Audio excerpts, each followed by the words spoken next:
Halo teman-teman semua, perkenalkan saya Raffi Norka Ilham dan dalam pertemuan kali ini kita akan belajar bersama tentang sejarah periode pembaharuan atau aliran strukturalis dalam kajian ilmu linguistik. Ada 3 pembahasan yang akan kita ulik bersama. Pertama, aliran strukturalisme. Kedua, tokoh Ferdinand de Saussure. Dan yang ketiga yaitu gagasan umum dari aliran strukturalisme itu sendiri. Tahukah teman-teman bahwa pada abad ke-19 muncul sebuah keraguan terhadap salah satu kajian bahasa yaitu studi komparatif. Keraguan tersebut ditandai dengan munculnya sebuah karya yang secara tegas mengatakan bahwa terdapat keliruan pada studi-studi bahasa sebelumnya. Karya tersebut tak lain adalah catatan-catatan kuliah Ferdinand de Saussure. Dalam karya tersebut, Saussure menegaskan bahwa bahasa dapat diteliti secara sinkronis atau bahasa dapat diteliti secara struktural. Aliran strukturalisme pertama kali muncul di Eropa. Aliran ini dipelopori oleh salah satu tokoh terkenal yaitu Ferdinand de Saussure yang membangun konsep linguistik struktural.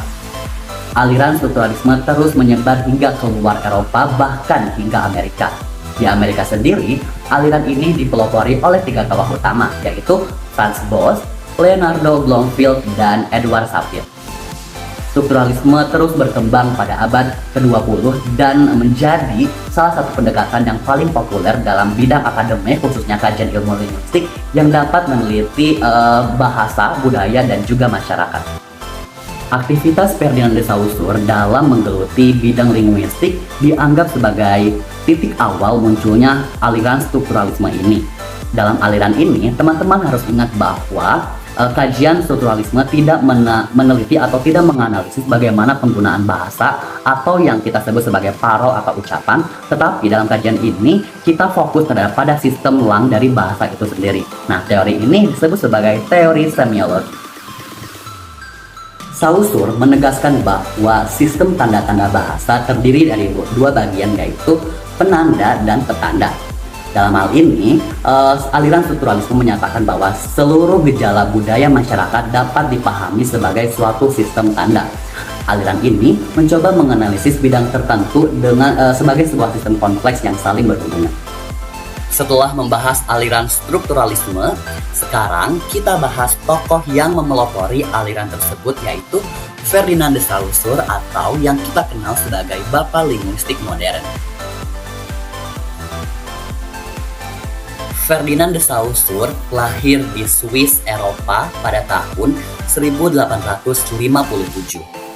Dulu, ia pernah menempuh studi di Universitas Leipzig dan berhasil lulus pada tahun 1880 dengan disertasinya yang berjudul Penggunaan Kasus Genitif pada Bahasa Sanskerta. Lalu, ia memutuskan untuk pindah ke Paris dan mengajar di Universitas Paris.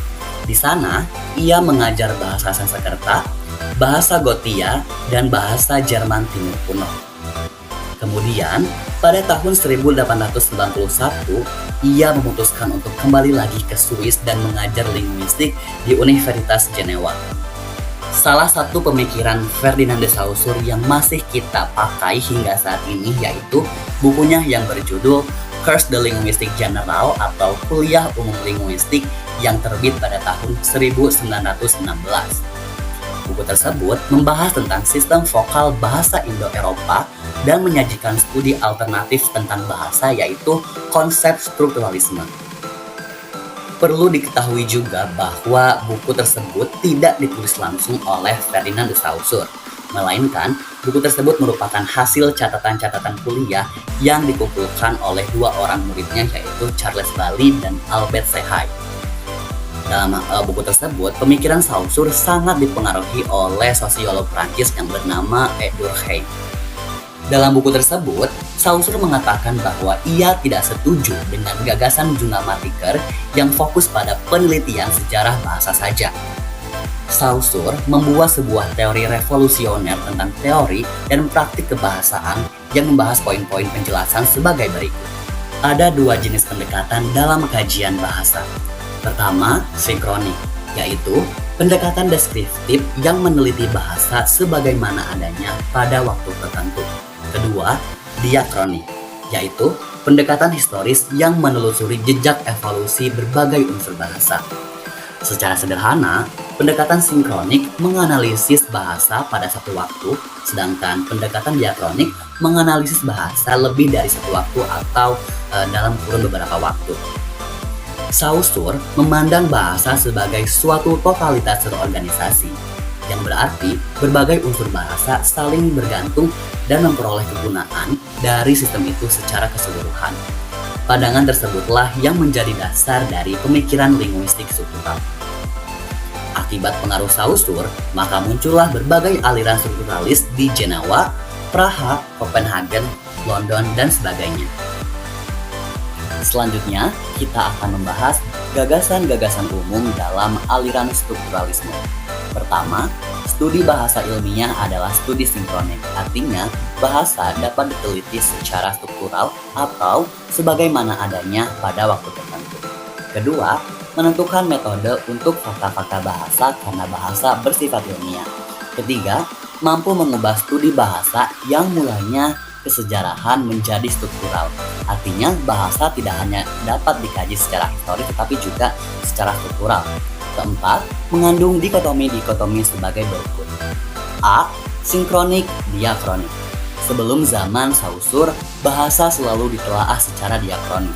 Ahli-ahli bahasa pada saat itu belum sadar bahwa bahasa dapat dipelajari secara sinkronis. Disinilah pentingnya pandangan Saussure bahwa di samping secara diakronis, bahasa ternyata juga dapat dipelajari secara sinkronis. Dengan pandangan tersebut, kita dapat memberikan pengetahuan tentang suatu bahasa tertentu tanpa melihat sejarah bahasa itu. B. Lang dan parol. Lang adalah keseluruhan sistem tanda yang merupakan produk dan konvensi masyarakat dan berfungsi sebagai alat komunikasi antara para anggotanya. Dalam hal ini, lang bersifat abstrak. Sedangkan parol adalah pemakaian lang oleh tiap-tiap anggota masyarakat bahasa yang sifatnya konkret, karena parol tidak lain merupakan realitas fisis yang berada dari satu orang ke orang lain. Objek linguistik tidak lain adalah lang, sedangkan untuk mengkaji lang sendiri, kita melakukannya melalui parol. C. Sintagmatik paradigmatik. Saussure membedakan dua tipe hubungan, yakni hubungan sintagmatik dan hubungan paradigmatik. Hubungan sintagmatik adalah hubungan antara unsur-unsur yang terdapat dalam suatu tuturan, dapat dikatakan juga sebagai hubungan in presentia. Unsur-unsur tersebut tersusun secara berurutan sehingga bersifat linear. Sedangkan hubungan paradigmatik adalah hubungan di antara unsur-unsur yang terdapat dalam suatu tuturan dengan unsur yang tidak terdapat dalam tuturan yang bersangkutan. Dapat kita sebut sebagai hubungan absensia. Nah, hubungan ini dapat diperoleh dengan cara penyulihan atau substitusi ataupun komutasi. D. Signify bentuk dan signifiance makna. Signify adalah pengertian atau kesan makna yang ada dalam pikiran kita. Sedangkan signifiance atau makna adalah kesan psikologis bunyi yang timbul dalam pikiran kita. Signifiance juga bisa disebut sebagai citra bunyi. Yang terakhir yaitu bahasa sebagai tanda semiotik. Nah, gagasan-gagasan Ferdinand de Saussure ini berhasil membawa angin segar bagi bidang penelitian bahasa. Akhir kata, Ferdinand de Saussure pernah berkata, "Without language, thought is a vague, unshaped nebula." Tanpa bahasa, pikiran adalah nebula yang kabur dan belum dipetakan. Sekian pembelajaran hari ini. Semoga apa yang saya sampaikan dapat bermanfaat bagi teman-teman semua. Terima kasih dan sampai jumpa.